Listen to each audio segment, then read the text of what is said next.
من الشيطان الرجيم.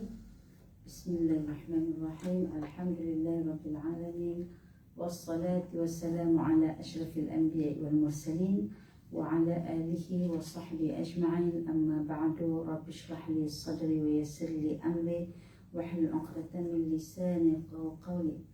ربي زدنا علما وارزقنا فهما. اللهم افتح علينا حكمتك وانشر علينا من خزائن رحمتك يا أرحم الراحمين. اللهم إنا نعوذ بك من علم لا ينفع ومن قلب لا يخشع ومن نفس لا تشبع ومن عمل لا يرفع ومن دعوة لا يستجاب لها. Ya Allah, ya Tuhan kami, jauhkanlah kami daripada ilmu yang tidak manfaat, ya Allah. Jauhkanlah kami daripada hati yang tidak pernah khusyuk, ya Allah. Jauhkanlah kami daripada hati yang tidak pernah nafsu, yang tidak pernah kenyang, ya Allah. Jauhkanlah kami daripada amalan yang tidak diterima-Mu, ya Allah. Jauhkanlah kami daripada doa yang tidak dimakbulkan, ya Allah. Wa sallallahu ala sayyidina Muhammad wa ala alihi wa sahbihi wa sallam, walhamdulillahi rabbil alamin. Alhamdulillah, syukur kita kehadrat Allah Subhanahu wa taala kerana dengan limpah dan kurnianya maka kita dapat bersama pada hari ini, masya-Allah tabarakallah. Kali kedua kita berjumpa, masya-Allah. Yang penting kita masih lagi menjaga SOP. Moga-moga Allah Ta'ala mengafiatkan kita, asbab kita berusaha untuk menjaga diri kita sendiri, insyaAllah. Okey. Jadi muslimat yang dirahmati oleh Allah Subhanahu Wa Ta'ala, terima kasih kepada muslimat KKR yang sudi menjemput dan bersama kita pada pagi ini, insyaAllah. Maupun yang berada di depan saya ataupun yang berada di alam maya, moga-moga dengan manfaat ilmu ini kita dapat memberi kebaikan kepada umat sejagat, insyaAllah.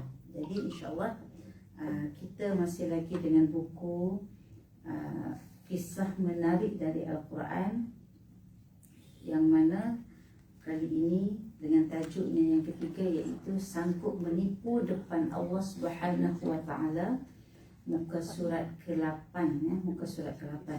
Masya-Allah tabarakallah. Siapa yang ada buku tu boleh tengok muka surat yang ke-8. Sebelum tu saya nak alukan juga rakan-rakan FB yang bersama-sama dengan kita. Moga-moga Allah Ta'ala dan bagaimana orang yang menuntut ilmu sama seperti mana orang yang menghadirkan sendiri dirinya sendiri dalam majlis ilmu secara fizikal, insyaAllah. Jadi insyaAllah sebelum tu saya nak cek dulu, insyaAllah. Okey lah, kita start lah. Okey. Bismillahirrahmanirrahim. Dalam satu ayat Al-Quran, dalam surah Al-Baqarah ayat 143.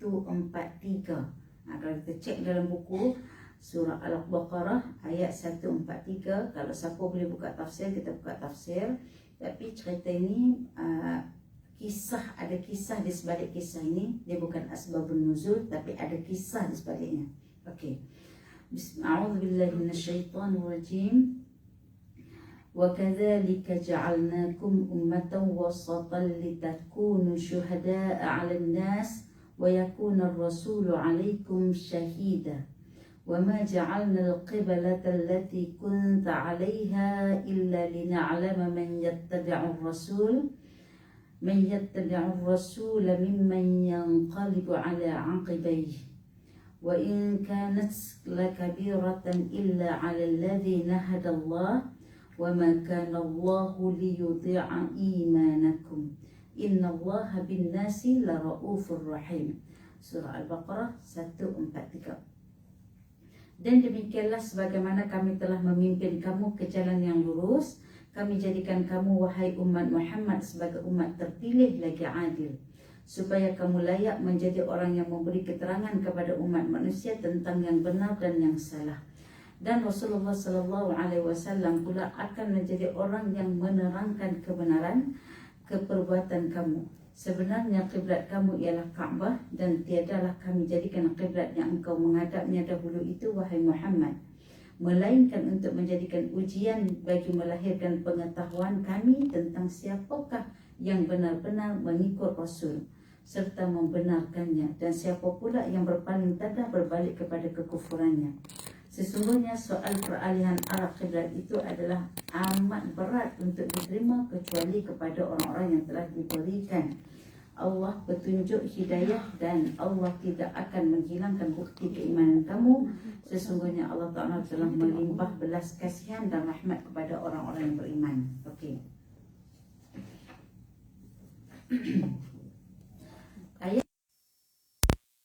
Ayat ni sebenarnya dia nak sama dengan ayat yang kita baca sebelum ni kan, sebab dia rentetan daripada kisah tersebut. Namun dia ada juga, kita kata, kisah ataupun pengkisahan daripada ayat tersebut. Okey, sesudah turunnya ayat tentang jawapan Allah kepada orang-orang Yahudi yang mana mereka ni mengolok-olokkan, mereka mengolok-olok tentang perubahan kiblat.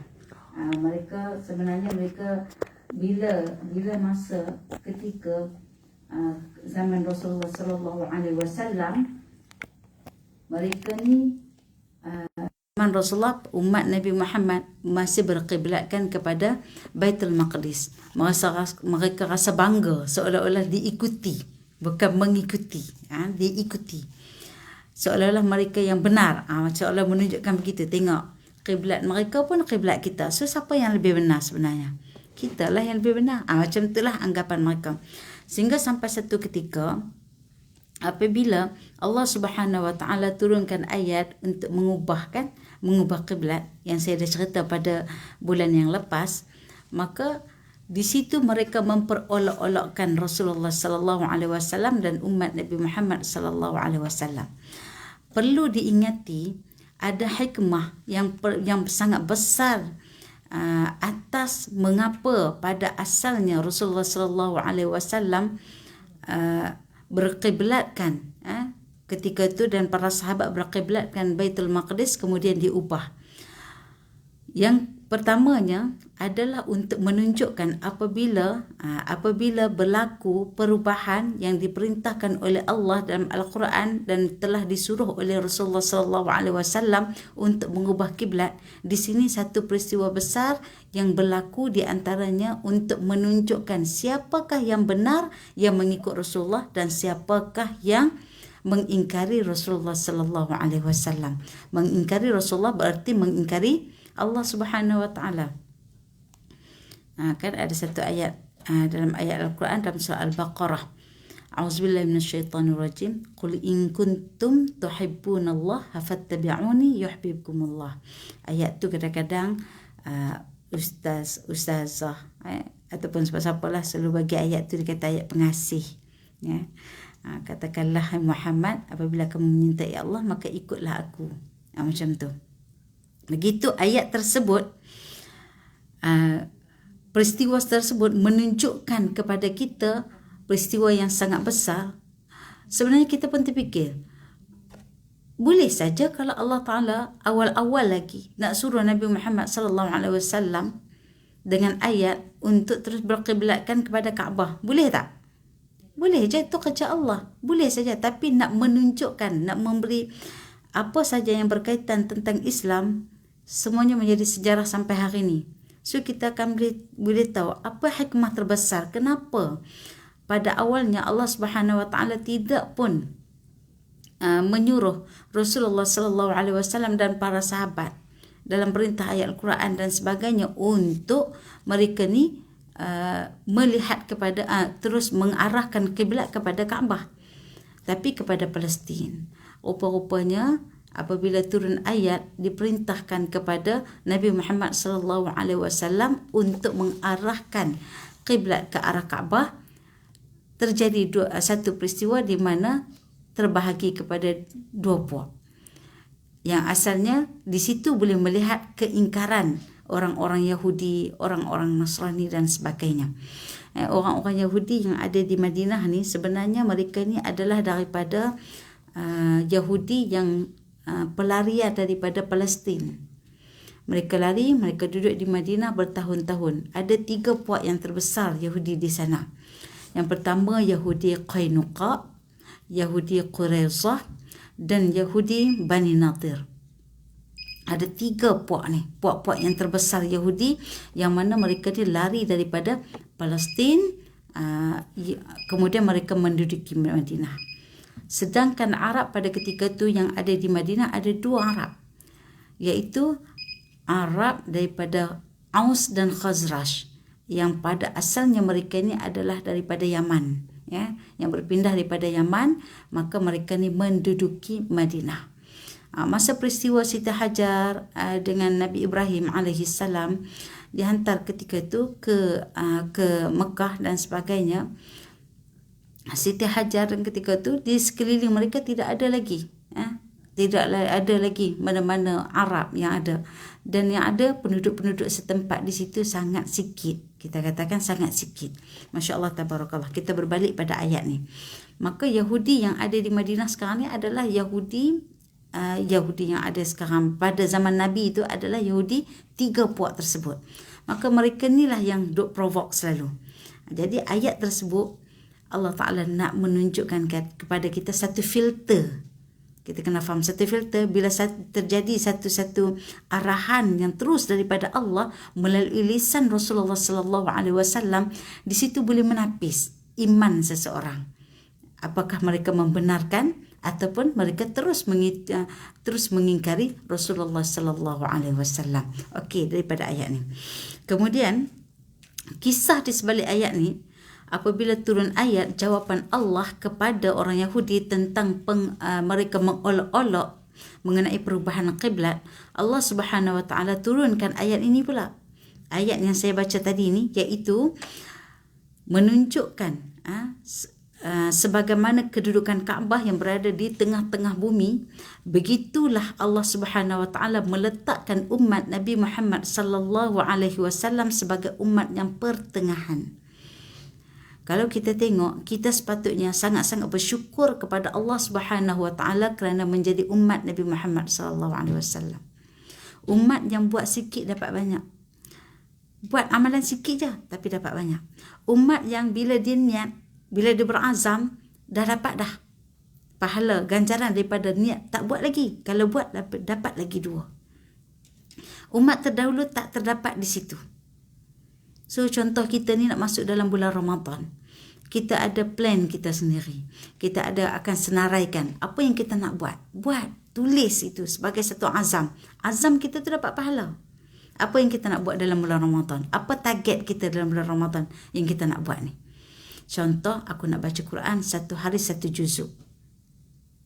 Nak baca pula dengan anak-anak dan sebagainya. Kan? Sambil baca Quran, sambil kita boleh baca tafsir dan sebagainya. Itu Quran sebab bulan Ramadan juga disebut sebagai bulan Al-Quran. So, kita tak bolehlah pisahkan diri kita dengan Al-Quran. Walaupun sekarang ni, setahun sekali nak khatam Quran cukup susah. Bulan Ramadan automatik sebulan boleh khatam. Betul tak? Masing-masing berlumba-lumba nak baca Al-Quran. Cari sepanjang setahun ni belajar kelas Al-Quran, nak perbetul makhraj, nak perbetul sifat, perbetul tajwid, dengung dan sebagainya, kan?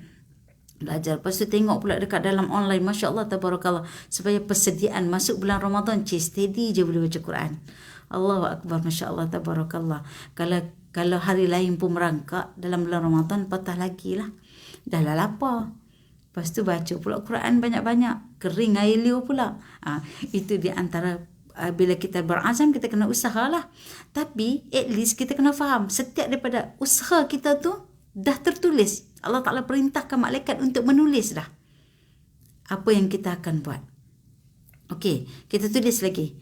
List yang kedua, nak tahajud setiap malam dalam bulan Ramadan, tak nak tinggal. Allahu Akbar. Kita tulis. Jangan tak payahlah tunjuk kat siapa-siapa, tapi kita tulis untuk diri kita. Jangan kita plan dalam kepala je. Plan dalam kepala ni kejap datang, kejap hilang. Kan?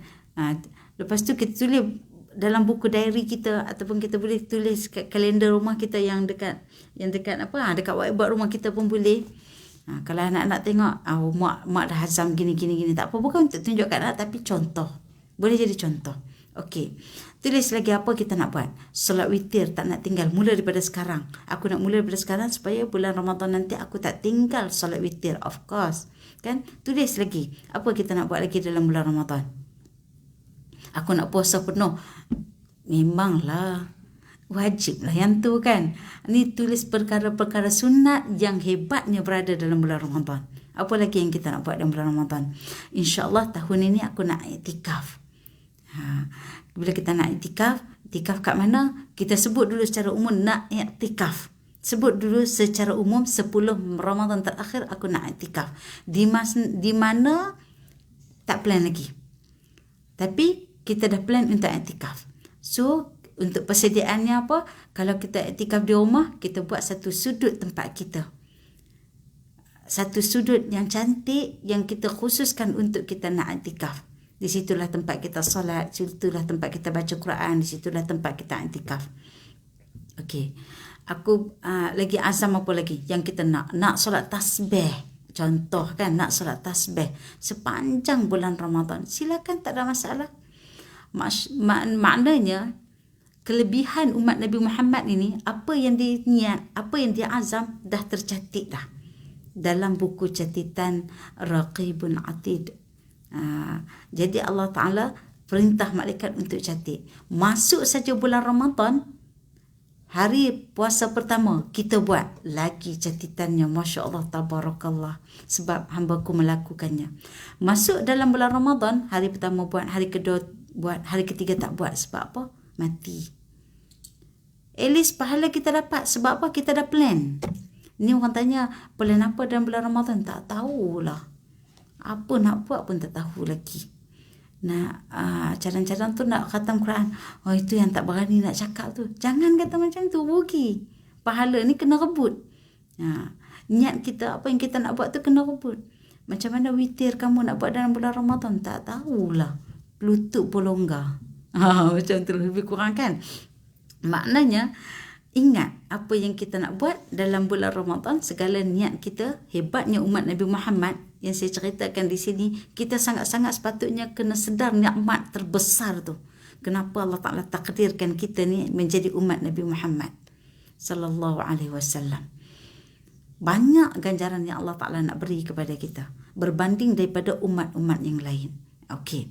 Itu termasuk dalam niat. Contohnya lah kan, sebab kita nak masuk dalam bulan Ramadan, so saya selit-selitkan. Okey, so aku nak masuk dalam bulan Ramadan ni nak jadi orang yang berilmu. So, prepare lah. Prepare. Orang yang berilmu, maknanya prepare daripada sekarang. Dalam bulan Ramadan, pastikan kita menyertai setiap kuliah dalam bulan Ramadan. Tak kisahlah secara umum, secara rawak, sama ada dalam alam maya ataupun dalam keadaan fizikal dan sebagainya. Itu kita punya target kita. InsyaAllah dapat pahala kan. Orang yang berilmu, hebat pula dia punya pahala dia pun dahsyat juga. Nak jadi orang yang berilmu. Jadi maknanya kebaikan-kebaikan yang kita fikirkan, yang umat Nabi Muhammad SAW niatkan itu, Masya Allah, tabarakallah. Itu sebabnya Allah Subhanahu Wa Ta'ala, di antara hikmahnya, Allah Ta'ala merubah kiblat kepada Kaabah, kerana Kaabah ni terletak betul-betul di tengah-tengah bumi, pusat bumi betul-betul. Maka takdir Allah menjadikan umat Nabi Muhammad SAW bukan secara tak sengaja, tapi di plan. Allah Ta'ala ada plan tersendiri. Umat ini adalah umat yang pertengahan, umat yang paling hebat. Umat lain tak masuk syurga lagi, dia dah masuk lah dulu. Umat lain tak menghadapi Allah lagi, mereka dah hadap Allah lah. Masya Allah, tabarakallah. Okey, nah. Kemudian pada hari kiamat, semua manusia dihimpunkan di padang mahsyar bersama nabi masing-masing. Ada nabi yang umat dia 2 orang je. Contoh, ada nabi tak ada umat langsung. Ada nabi umat sangat-sangat ramai. Itu sebabnya Rasulullah sallallahu alaihi wasallam sangat bangga dengan umat baginda yang ramai. Bertambahnya umat, bertambah bangganya Rasulullah sallallahu alaihi wasallam. Dan ada satu hadis kan, kata akhir zaman nanti umat Islam ramai, tapi macam buih di lautan, macam buih bah banjir kan. Itu satu peringatan. Kita jangan jadi umat yang jadi buih tadi tu. Kita jadi umat Nabi yang sangat-sangat berkualiti, yang menjadi kebanggaan Rasulullah sallallahu alaihi wasallam. Kita tak nak jadi yang buih tadi. Buih tadi memang tak berguna. Kalau buih banjir ni maklum sajalah buih tu pun warna dia macam mana, dan tak memberi manfaat pun kepada kita, betul tak? tak beri manfaat. Jadi kita nak jadi satu umat yang dibangga oleh Rasulullah sallallahu alaihi wasallam. Kemudian daripada setiap nabi itu, maka akan dipanggil, setiap umat itu akan dipanggil lalu ditanya kepada mereka, apakah nabi ini telah menyampaikan perintah Allah kepada kalian? Allah Ta'ala akan tanya kepada setiap umat ini, apakah nabi kamu telah menyampaikan ilmu ataupun menyampaikan risalah tauhid kepada kalian? Maka mereka ni akan jawab, tidak. Masing-masing nak menipu, kan? Tidak. Itu depan Allah. Allah Ta'ala cipta kita, tiba-tiba mulut ni senang-senang je kata tidak. Itu tajuk tadi, sanggup menipu depan Allah tu. Kemudian ditanya pula kepada Nabi itu, apakah kamu telah menyampaikan kepada kaummu? Maka Nabi menjawab, Nabi pada setiap umat tadi akan menjawab, ya, aku dah sampaikan. Kemudian ditanya pula kepada Nabi tersebut, siapakah saksimu?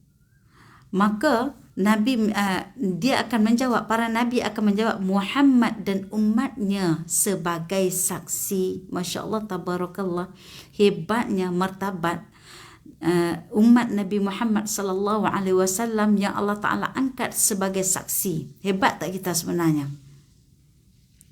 Hebat tak umat Nabi Muhammad? Nak sebut umat lain ni, tak payah sebutlah, ini telah tertera, telah tertulis. Hebatnya umat Nabi Muhammad. Siapa umat Nabi Muhammad? Kitalah.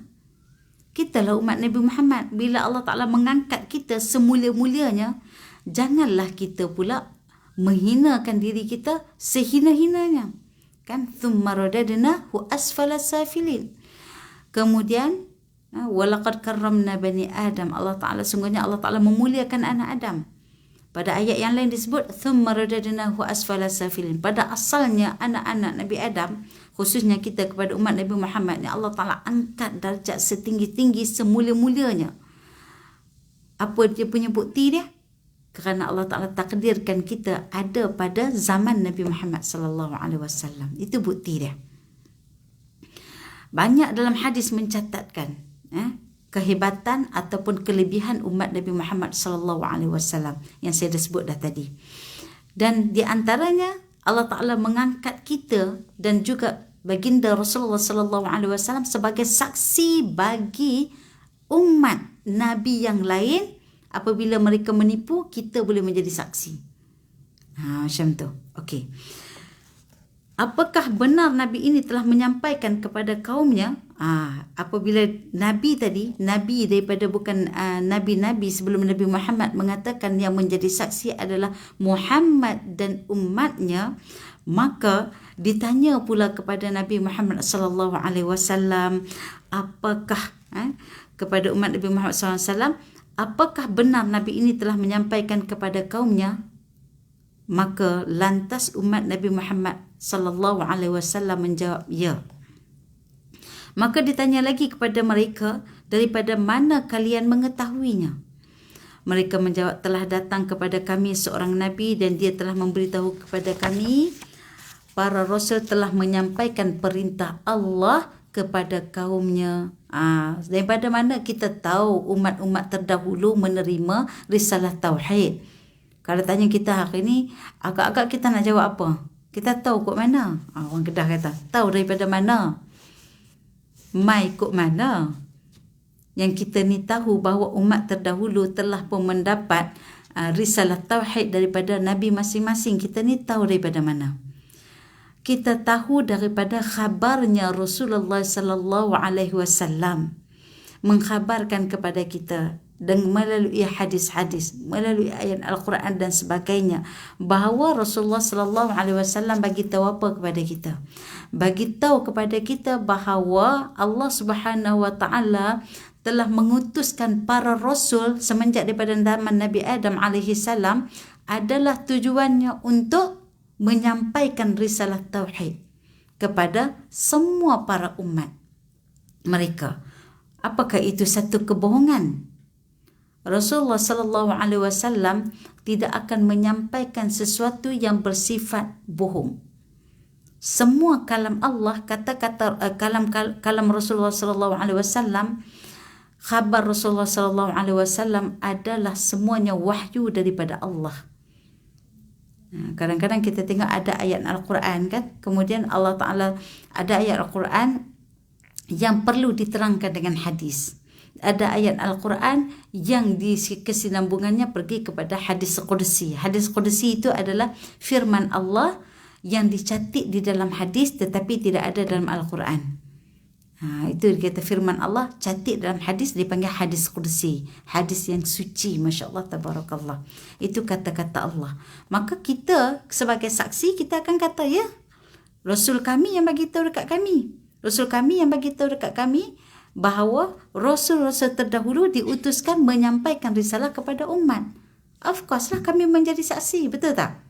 Masya Allah, tabarakallah, mulianya umat Nabi Muhammad sallallahu alaihi wasallam. Okey. Kemudian satu lagi, menceritakan tentang beraninya para kufar ini, para ahli kitab ini, para Yahudi ini, mereka berani menipu di hadapan Allah Subhanahu wa taala. Masya Allah, tabarakallah, yang mana Allah Subhanahu wa taala di akhirat nanti hanya orang yang beriman Allah yang dapat melihat Allah. Hanya orang yang beriman yang dapat merasai rahmat dan kasih sayang Allah. Hanya orang yang beriman yang dipandang rahmat oleh Allah Subhanahu wa taala. Sedangkan kaum kufar, orang-orang kafir, orang-orang musyrikin ini Allah Taala tak pandang, bahkan Allah Taala menghinakan mereka. Disebabkan apa? Disebabkan mereka ini, Masya Allah, ketika mana Rasul diutuskan, Rasul menyampaikan kebenaran, menyampaikan risalah, mereka menolak mentah-mentah. Dalam surah Al-Mulk, saya cerita maksudnya sahaja. Apabila dalam ayat disebut syahliqan wa hiya tamur, apabila mereka ini diseret, orang-orang kafir ini diseret untuk dibuang ke dalam neraka, untuk dihumbankan ke dalam neraka, suara mereka seperti mana? Seperti teriakan. Teriakan, kita kata rengkekan. Maksudnya, bayangkan contoh kita ambil kucing, kita buang kot tingkap, contoh, daripada atas, dia akan menjerit, betul? Dia akan menjerit. Kadang-kadang bukan kita lah, anak-anak kita yang tak tahu apa kan, dia orang ambil, dia baling macam tu. Kucing tadi berbunyi keterpaksaan, kita kata. Suara yang keluar dalam keadaan terkejut. Macam tu juga keadaan orang kafir. Satu ketika nanti, apabila malaikat menarik mereka dan malaikat humbankan mereka dalam neraka, sambil tu malaikat akan tanya. Malaikat akan tanya kepada mereka, apakah dulu tidak ada datang kepada kamu peringatan? Saat mereka nak dihumbankan ke dalam neraka, barulah mereka itu mengaku, ya dulu datang peringatan kepada kami, tapi bahkan kami ini mendustakan. Bila kami mendustakan, maka jadilah seperti mana azab yang mereka kena terima. Allahu Akbar, Masya Allah, tabarakallah. Jadi dalam keadaan tersebut, bila setiap manusia ni bila dimati nanti, kalau kita tengok dalam surah Yasin, disebut al-yawma nakhtimu ala afwahihim wa tukallimuna aydihim wa tashhadu arjuluhum bima kanu yaksibun. Hari itu, di mana pada hari itu, hari apa? Hari kiamat. Di mana kami memeteraikan mulut. Memeteraikan mulut mereka dan memberi peluang kepada tangan-tangan mereka memberitahu kami kesalahan masing-masing, dan kaki mereka pula menjadi saksi tentang apa yang mereka telah usahakan. Okey, ingat. Nanti di hari akhirat nanti, bila kita berada di pengadilan Allah Subhanahu wa taala, Masya Allah, tabarakallah, kita sendiri yang akan bawa saksi. Kita sendiri yang akan bawa pendakwa kita. Tak perlu upahlah saksi mana, tak perlu cari dekat mana. Saksi itu ada pada jasad kita sendiri. Bahkan kadang-kadang nanti bumi, langit dan pohon-pohon akan menjadi saksi. Sama ada saksi kebaikan ataupun saksi kejahatan. Kalau saksi kejahatan, contoh, mulut ni akan dikunci. Perbuatan kita, sebab mulut ni suka berdalih, betul tak? Mulut ni akan kata, taklah, tak buat, bukan macam tu. Sikit je. Mulut ni pandai sangat berdalih. Kan? Pandai sangat corner kata sana sini. Apatah lagi dalam bab nak menyelamatkan dirinya. Maka mulut ni akan bercakap. Bercakap untuk menipu. Maka hari itu Allah Ta'ala akan kunci dia. Dia masuk saja mahkamah Allah, dia akan bawa saksinya dengan sendiri, dengan pendakwanya, maka saat itu tangan kaki akan menceritakan. Akan menceritakan apa saja perbuatan tuan jasad tersebut. Bahkan pada orang kafir, saat itu Allah Ta'ala akan perlihatkan kepada orang ramai. Seluruh manusia yang ada pada ketika itu, Allah Ta'ala akan perlihat dengan tujuan menghinakan mereka. Apa saja yang mereka sedang usahakan di atas dunia. Mulut mereka terkunci, tangan kaki mereka akan menceritakan segala kejahatan demi kejahatan. Dan kejahatan yang terbesar adalah kekufuran mereka sendiri. Kalau kita, orang-orang yang Islam, apa dosa yang dilakukan? Kalau buka aib, Allah Ta'ala akan buka aib kita. Kalau kita buka aib orang lain, Allah Ta'ala akan buka aib kita. Paling hina kalau kita buka aib sendiri. Hari ni orang tak kisah nak buka aib sendiri. Aku tak jaga pun tepikan orang. Aku tak jaga pun engkau punya fi'il. Aku tak jaga pun engkau punya rumah tangga. Tapi apa yang dia buat? Dia dedah rumah tangga dia sendiri. Dia dedah keaiban-keaiban yang ada kepada diri dia sendiri. Betul tak? Hari ni semua orang nak expose diri dia. Allahu Akbar. Kalau untuk kebaikan, untuk Islam, dia persilakan. Tapi kena tahu batas-batas kalau seorang muslimah macam mana batas-batas dia, aurat dia, percakapan dia dan sebagainya. Tapi kalau tak, niat kita pula memainkan caranya, Masya Allah, Tabarakallah. Tak boleh dikatakan seseorang itu niatnya ikhlas. Sebab ikhlas ini, dia seiring dengan perbuatan. Itu kita kena faham. Tiba-tiba dia pakai tak tutup aurat. Kau tahu mana hati aku ni baik ni, ikhlas kerana Allah. Allah Ta'ala tak tengok rupa seseorang, tapi Allah Ta'ala tengok hati. Allahu Akbar, Masya Allah. Sangat salah sebenarnya apa yang kita faham tentang ikhlas dan perbuatan. Dalam Islam, ikhlas dan perbuatan tu seiring. Kalau seseorang tu ikhlas, mesti perbuatan dia ikhlas. Ni aku ikhlas ni buka aurat. Aku ikhlas ni tak solat. Mana ada? Tak ada. Perbuatan tu mesti sama dengan bentuk keikhlasan yang kita lakukan, insyaAllah. Tu macam mana Ustazah, kadang-kadang saya ni buat, saya derma tapi hati macam riak je. Saya selfie lagi. So saya tak nak lah, selagi mana saya tak ikhlas, saya tak nak buat. Salah faham juga. Ikhlas ni perlu dididik. Kita perlu didik dia supaya kita menjadi orang yang benar-benar ikhlas. Kalau kita tak didik dia, kita tak akan dapat suasana ikhlas tu. Maka kita perlu masukkan diri kita dalam suasana ikhlas. Usaha. InsyaAllah. Okey, boleh faham? Allahu Akbar, Masya Allah, Tabarakallah. Okey, kemudian kita berbalik pada tadi ni. Itu bagi orang kafir, Allah Ta'ala akan memperlihatkan apa sahaja yang mereka lakukan melalui pendakwaan. Bagi orang Islam, begitu juga yang berlaku terhadap dirinya, akan menceritakan segala keburukan dan kebaikan yang ada pada dirinya. Masya Allah, Tabarakallah. Kalau dia buat kebaikan, contohlah. Sebab Allah Ta'ala menjadikan juga makhluk Allah yang lain, contoh pohon, pohon-pohon, hamparan dan sebagainya sebagai saksi. Ya Allah, ya Tuhan, dulu si fulan ini pernah solat dekat sini.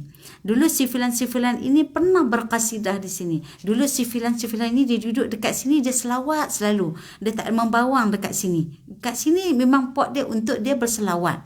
Dia akan jadi. Perasan tak kalau kita solat, solat wajib, lepas solat wajib tu kita akan solat sunat kan?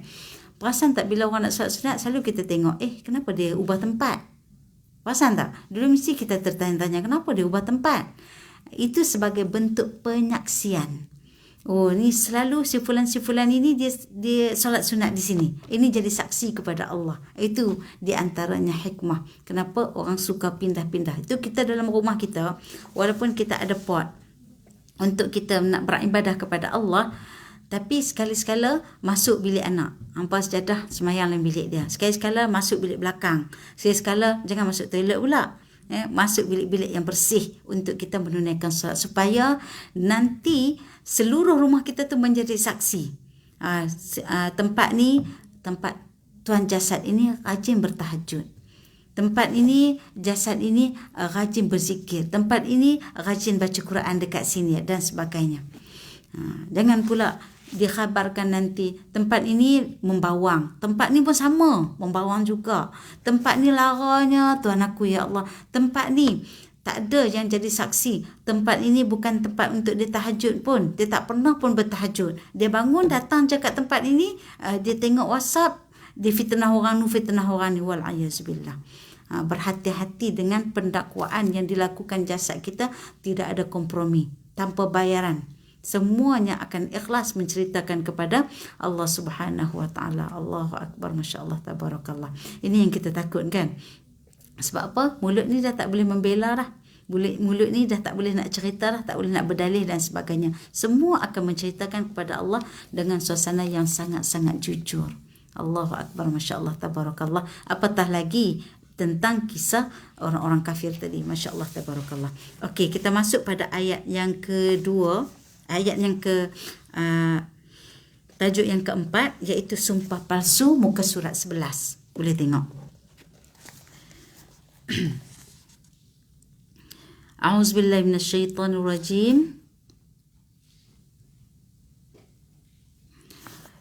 Innal ladzina yashtaruna bi'ahdillahi wa aymanihim thamanan qalila ulaika la khalaqa lahum fil akhirah ولا يكلمهم الله ولا ينظر إليهم يوم القيامة ولا يزكيهم ولهم عذاب أليم.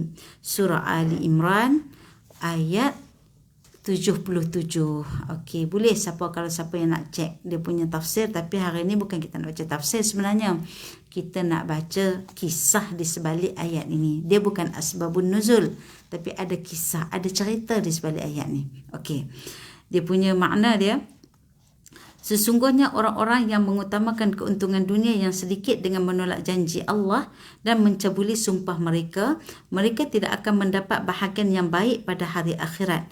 Dan Allah tidak akan berkata-kata dengan mereka dan tidak akan memandang kepada mereka pada hari kiamat. Dan tidak akan membersihkan mereka daripada dosa, dan mereka pula akan beroleh azab siksa yang tidak terperi sakitnya. Masya Allah, tabarakallah. Okey, saya tengok juga sikit kepada tafsir. Maksudnya begini, ulama memikul tanggungjawab yang sangat besar dalam hidup. Sebab ulama ni adalah orang yang berilmu, yang takut kepada Allah. Innama yakhshallahu min ibadihil ulama. Sesungguhnya yang lebih takut kepada Allah itu adalah hamba-hamba, iaitu yang terdiri daripada para alim ulama. Masya Allah, tabarakallah. So ulama ni memikul tanggungjawab yang cukup besar dalam hidupnya. Okey, first kali mereka ni, kenapa mereka memikul tanggungjawab? Pertama, mereka diberi amanah oleh Allah Subhanahu Wa Taala untuk memimpin manusia, untuk memimpin manusia kepada jalan hidayah dengan ilmu yang diberikan oleh Allah Subhanahu Wa Taala kepada mereka. Orang yang berilmu ini, maka dia tahu selok-belok agama. Dia akan lebih faham, lebih arif tentang hukum hakam nak beramal. Betul? Selain daripada itu, dia mesti menyampaikan. Sebab para rasul dah habis. Sampai dekat baginda Nabi Muhammad sallallahu alaihi wasallam dah settle. Ya? Khatamul Anbiya, yang disebut nabi terakhir. Tidak ada lagi nabi selepas tu. Siapa duk fikir ada nabi? Ada nabi, maknanya palsu lah nabi tu. Jangan hairan, zaman nabi pun ada nabi palsu. Ada nabi yang berani mengaku nabi, iaitu Musailamatul Kadzab. Masya Allah, tabarakallah. Berkahwin seorang nabi perempuan. Nama apa saya pun tak ingat. Berkahwin. Benda ni berlaku setelah mana? Masa zaman Nabi Muhammad sallallahu alaihi wasallam, berlaku setelah mana peristiwa apabila disuruh sahabat untuk zaman Sayyidina Abu Bakar radhiyallahu an. Sayyidina Abu Bakar memerintahkan untuk memerangi orang-orang yang murtad. Kenapa? Perintitan daripada peristiwa tu, mereka ni diperintah untuk mengutip zakat. Bila nak kutip zakat, nak masuk kutip zakat, tiba-tiba ada halangan. Ada yang tak nak bayar zakat. Lalu mereka ni membahagi zakat di kalangan mereka. Sedangkan asalnya mereka orang Islam dah. Di situ tercetusnya Musailamatul Kadzab dan seorang Nabi palsu yang mereka kahwinkan. Maklumlah sekufu. Sama-sama sekufu, sama-sama padan. Mereka berkahwin. Itu yang berlaku pada zaman Nabi Muhammad sallallahu alaihi wasallam. Apatah lagi zaman hari ni, ramai je yang berlaku jadi nabi. Perempuan juga tak lagi. Nabi yang mengaku nabi perempuan. Bawa agama baru dan sebagainya. Masya Allah, tabarakallah. Amat menggerunkan kita pada hari ini. Jadi pada saat itu, kalau kita lihat ada pengakuan-pengakuan ini, kalau kita adalah orang yang berilmu, kita mengajilah, contoh mengaji, belajarlah sikit-sikit daripada para ulama. So kita dapat mengenal, kita mengaji, kita belajar 3 benda ni yang wajib fardu ain tu. Apa dia?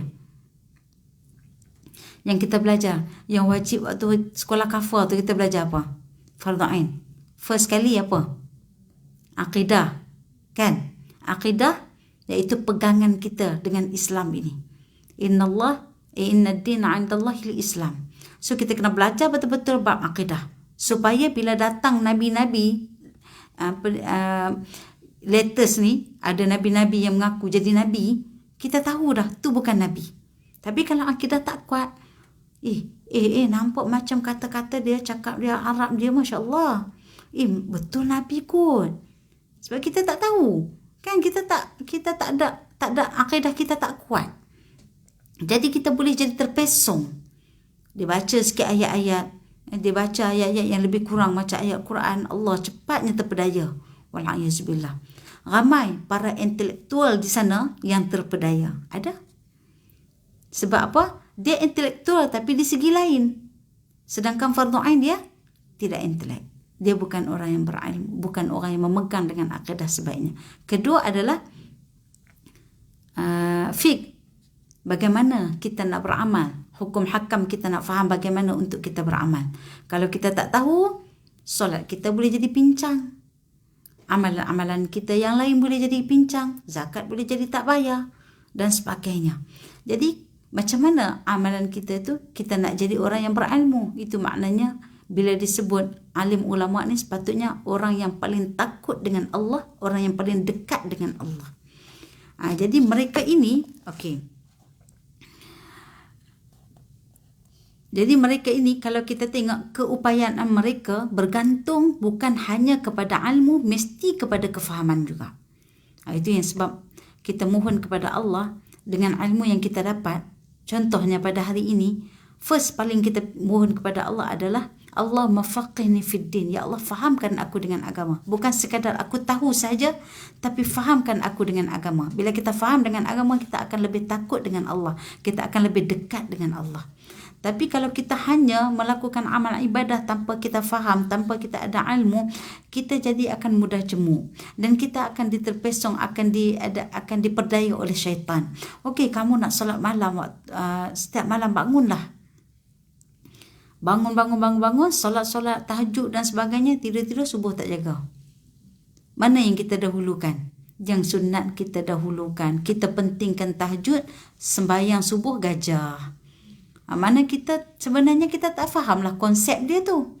Mana yang perlu didahulukan, mana yang lebih prioriti dan sebagainya. Kita tak tahu kan. Jadi keadaan tersebut menjadikan kita orang yang tidak faham dengan ilmu. Okey. Perlu kita ingatkan, ilmu ni satu perkara. Ilmu dan kefahaman pula satu perkara yang lain. Jadi dia kena ada 2 komponen kat dalam diri kita ni. Bukan sekadar ilmu, tetapi kefahaman pun kena ada.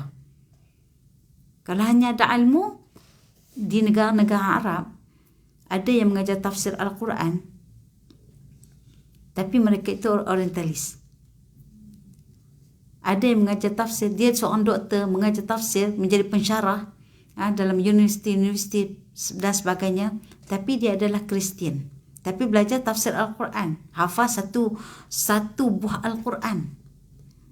Masya Allah, tabarakallah. Tapi hanya sekadar apa? Ilmu pengetahuan saja. Bukan kefahaman. Kalau dia faham, of course dia akan masuk Islam. Betul tak? Kalau kita sebut orientalis ni, orang yang belajar ilmu Islam semata-mata untuk nak menyerang Islam sendiri. Itu maksud dia orientalis. Kadang-kadang mereka lebih pengetahuan lebih daripada kita lagi. Meneroka, tafsir apa mereka tak baca. Ibn Katsir, tafsir Jalalain, Qurtubi, semua mereka dah telaah lebih daripada kita. Kita tafsir nak satu-satu, nak Al-Munir tu pun susah. Betul tak? Safatul Tafasir, nak baca tafsir tu pun Allah jenuh merangkak. Allahu Akbar, Masya Allah, Tabarakallah. Mereka bahkan lebih, tetapi mereka tidak diberi hidayah oleh Allah. Sebab mereka berniat untuk nak menyerang Islam itu sendiri. Dan mencari kelemahan-kelemahan Islam melalui Al-Quran. Allahu Akbar. Okey. Kemudian, kalau kita tengok satu analogi yang mudah, yang sangat mudah lah. Kita faham, kita ada ilmu, analogi orang mudah, orang yang makan makanan, orang yang memakan makanan. Makanan tu asalnya harus kan? Orang yang memakan makanan, tetapi dia makan makanan tu dengan nafsu. Macam tu. Orang ada pengetahuan, tetapi dia tidak faham dengan ilmu. Seperti orang yang memakan makanan, tetapi makanan itu dia makan dengan nafsu. Akhirnya, disebabkan orang tu dia mengunyah, akhirnya dia menderita di atas kunyahannya. Sebab apa? Dia makan berlebihan. Dia makan dengan nafsunya, makan melampaui pada batasnya. Akhirnya dia menderita dengan apa yang telah dia lakukan. Jadi bukan dia tak tahu makanan itu kalau lebih akan memudaratkan dia. Jadi macam orang berilmu jugalah. Bukan dia tak tahu ada neraka, ada syurga. Tetapi oleh kerana dia tak faham, maka dia mengikut hawa nafsu dia, akhirnya dia akan bahkan menjadi makin mulia, bahkan menjadi makin hina. Allahu Akbar. Okey. Jadi dalam ayat tersebut menunjukkan kepada kita, kalau kita tengok di sini, ada satu kisah di sebalik ayat tersebut. Ada seorang sahabat yang bernama Al-Ash'ad radhiyallahu an, dia bercerita kepada kepada kita bahawa pada suatu ketika Al-Ash'ad ini memiliki satu ladang sebidang tanah yang didiami oleh Yahudi. Kemudian sampai satu ketika, sampai tempoh had masa dia, maka dia nak minta balik dia punya sebidang tanah dia yang diduduki oleh Yahudi. Malangnya Yahudi tadi tidak memberi kerjasama, bahkan tidak mengakui bahawa tanah itu adalah tanah milik Al-Ash'ad. Al-Ash'ad ini adalah seorang sahabat Nabi Muhammad SAW yang ada pada zaman baginda Rasulullah SAW. Ini kita kata perkara yang berkaitan dengan tanah ini, Masya Allah, Tabarakallah. Apa-apa sajalah orang nak sewa rumah kita ke dan sebagainya, agreement wajib ada. Walaupun dia tu kawan baik kita, kena ada. Sebab kita tak tahu hati ni bolak-balik, masa yang akan datang bagaimana akan terjadi. Ada orang duduk sampai keturunan-keturunan dia duduk sebab tak ada agreement. Kamu tak bagi agreement pun dekat aku, so aku boleh duduk bila-bila. Kita pula jenis orang yang susah nak berbalah, memang tak berbalah lah, biarlah. Akhirnya jadi hak milik dia. Begitu juga yang berlaku kepada seorang sahabat yang bernama Al-Ash'ad. Apabila dia meminta balik pada Yahudi, Yahudi ini tak bagi, maka dia mengadu kepada Rasulullah sallallahu alaihi wasallam. Rasulullah pun bertanya, apakah kamu ada bukti bahawa itu tanah kamu? Al-Ash'ad kata tak ada bukti. Dia tidak ada bukti apa-apa. Maka akhirnya menang kepada si Yahudi tadi. Si Yahudi tadi dapat tanah. Sedangkan Yahudi ini adalah orang yang apa? Orang yang mengetahui pada hakikatnya. Itu sebab kalau kita tengok dalam saya ada cerita pada bulan yang lepas, ayat yang kita minta kepada Allah dalam surah Al-Fatihah, ghairil maghdubi alaihim waladhdallin, amin. Kita minta Allah Ta'ala jauhkan kita daripada kemurkaan Allah, sebagaimana murkanya Allah pada orang-orang ni, iaitu orang-orang Yahudi. Dalam tafsir, ulama mengatakan orang yang dimurkai oleh Allah adalah orang Yahudi. Sebab apa? Mereka ni adalah orang yang berilmu, namun mereka menyembunyikan. Ini juga yang terjadi kepada Yahudi dalam kisah Al-Ash'an ini. Dia tahu pada hakikat sebenar tanah tu bukan milik dia, tapi milik sahabat Nabi. Tapi oleh kerana tidak ada bukti, maka Rasulullah sallallahu alaihi wasallam menyerahkan tanah tersebut kepada Yahudi tadi dan menjanjikan kepada Al-Ash'ad janji dengan nikmat-nikmat di syurga. Allahu akbar. Maka sahabat tadi dapat menerima. Tapi untuk kita, untuk dijadikan pengajaran kepada kita bahawa apabila kita berilmu, kita mengetahui bahawa itu salah, namun kalau kita lakukan, kalau kita langgar, Masya Allah, tabarakallah, ini dikatakan sebagai sumpah palsu. Dalam satu ketika kalau kita tengok orang yang sumpah palsu ini,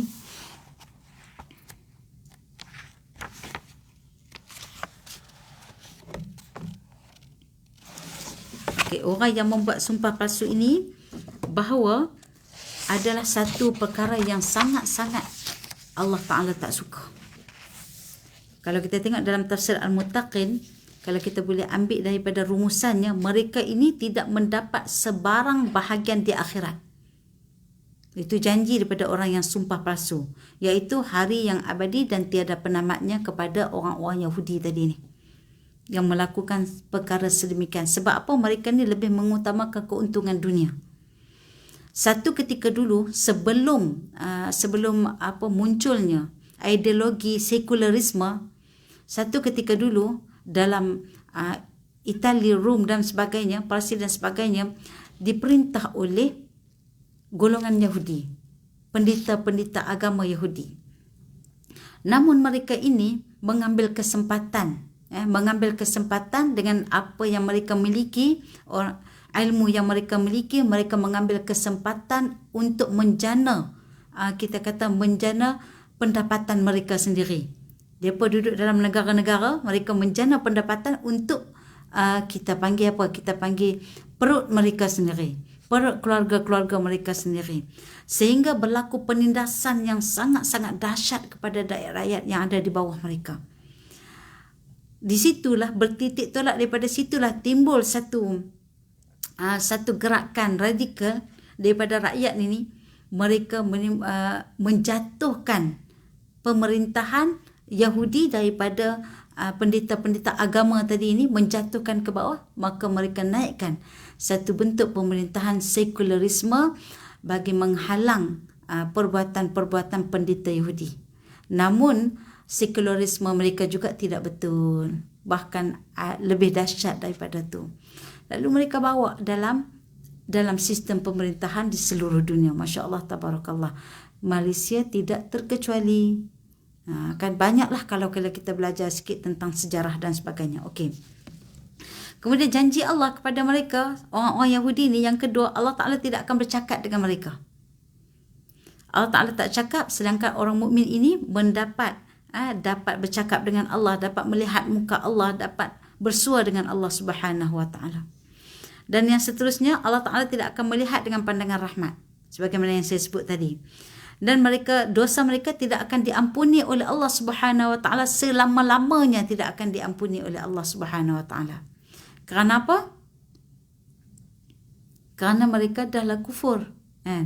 Dosa tak akan diampuni, sedangkan umat Islam akan diampuni. Kalau dosa, kita ada dosa setinggi gunung sekalipun, sebagaimana sekalipun, akan tetap diampuni oleh Allah Subhanahu Wa Ta'ala, kecuali dosa orang yang syirik. Dan seterusnya, mereka ini akan mendapat azab yang pedih. Azab yang pedih ini bukan makin berkurang, tapi makin bertambah. Makin bertambah, hari demi hari akan bertambah kepada mereka. Allahu Akbar, Masya Allah, tabarakallah. Jadi, kalau kita kenal orang-orang Yahudi ni, percakapan mereka seperti mana percakapan kita kata putar belik. Tak pernah ada yang tahu. Di depan kita cakap lain, belakang kita cakap lain. Jadi kita kena hati-hati supaya kita tidak ada sikap seperti mana Yahudi, seperti mana munafik. Wal'ayazubillah.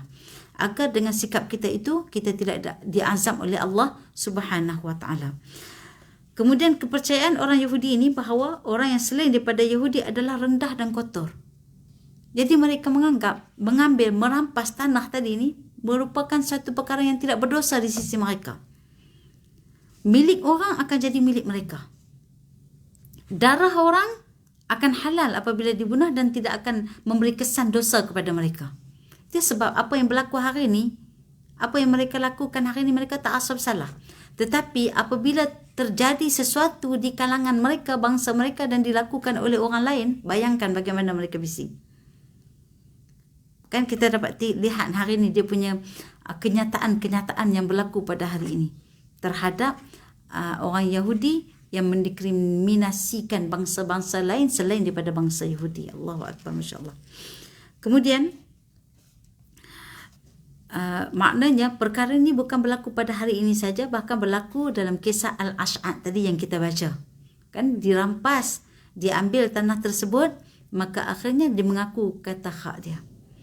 Pernah berlaku di Uzbekistan, tempat di mana makam Imam Bukhari. Kawasan di persekitaran makam Imam Bukhari itu ada satu penempatan yang cukup luas pada satu ketika dulu adalah tempat orang-orang Islam, milik orang Islam yang berada di Uzbekistan.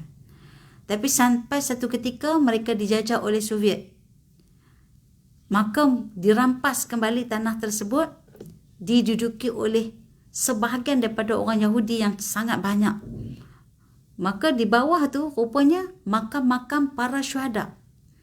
Mereka dirikan rumah di atas makam-makam para syuhada sebanyak-banyaknya. Bila mana kembali kepada Islam, raja ambil balik, orang Islam ambil balik, maka mereka terpaksa membeli tanah tersebut demi nak menjaga makam para syuhada tadi ni. Kerajaan Islam di Uzbekistan beli balik daripada orang Yahudi dengan harga yang sangat mahal. Padahal itu adalah asalnya tanah orang Islam. Sebab apa? Mereka ini utamakan keuntungan dunia, kalau tidak mereka tidak menindaskan orang lain. Kalau tidak, lama dah mereka ni akan mengakui kebenaran kedatangan Nabi Muhammad sallallahu alaihi wasallam. Allahu Akbar, Masya Allah, Tabarakallah. Ini yang berlaku kepada mereka. Dan mereka dijanjikan dengan azab yang tidak akan putus-putus abadan abidin. Mereka melihat waktu tu orang beriman diampunkan oleh Allah, mereka minta sedikit nikmat yang didapati oleh orang beriman, tapi tak dapat nak bagi. Rahmat Allah tidak akan bersama dengan mereka sebab mereka kafir dengan Allah Subhanahu wa taala, sedangkan mereka lebih mengetahui, faham dengan agama Allah. Masya Allah, Tabarakallah. Dan akhir sekali, betapa besarnya dosa orang yang mengkhianati janji dengan Allah. Orang yang mengkhianati janji dengan Allah dan Rasulnya semata-mata mencari keuntungan dunia, maka mereka sanggup sumpah palsu bahawa itu adalah milik mereka, dan mereka mengkhianati Allah, mengkhianati Rasulullah, maka Allah Ta'ala akan janjikan mereka azab yang berat. Kefahaman orang Yahudi tentang akidah dalam agama ni adalah terlalu rendah. Ilmu tinggi tapi kefahaman tu rendah, sangat-sangat rendah, sehingga apa? Menyebabkan mereka boleh menipu dan merancang berbagai-bagai helah untuk mendapat keuntungan dunia semata-mata. Kalau kita tengok mutakhir, ini last, mutakhir 600 tahun yang lalu, bukan 600 tahun yang lalu, 1000 tahun yang lalu, kita pernah diperintah oleh siapa? Islam di bawah pemerintahan siapa? Di bawah pemerintahan Osmaniyah. Ingat, Osmaniyah berlaku pemerintahan Islam sehingga dapat menawan 2/3 dunia ketika tu. Semua, tak kiralah Rom, Itali, Perancis, semua takut tunduk kepada Islam dan sanggup menjadi rakan kongsi untuk memakmurkan dunia saat itu. Mai kepada Yahudi saat itu, Yahudi tidak datang menyerah dengan begitu saja. Bahkan mereka merancang sedikit demi sedikit untuk nak menghancurkan Islam.